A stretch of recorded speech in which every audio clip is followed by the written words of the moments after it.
மணிரத்னம் இயக்கத்தில் உருவான தக் லைஃப் திரைப்படம் வெளியாகி 9 நாட்கள் கடந்த நிலையில் அதன் உலகளாவிய வசூல் தொடர்பான தகவல் வெளியாகியுள்ளது.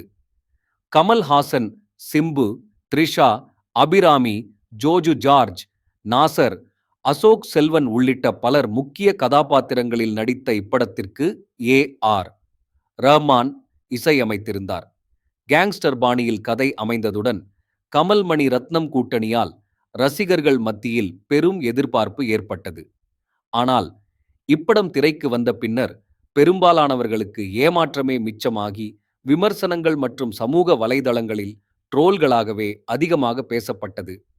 முதல் நாளில் நல்ல ஓப்பனிங் கிடைத்தாலும் அதற்கு பிறகு வசூலில் கடுமையான சரிவை சந்தித்தது. தற்போது 9 நாட்களில் இப்படம் உலகம் முழுவதும் 88 கோடி மட்டுமே வசூல் செய்துள்ளதாக தகவல்கள் வெளியாகியுள்ளன. இப்போதுதான் அனைவரும் கேட்கும் கேள்வி, இந்த படம் ரூபாய் 100 கோடியை எட்டுமா?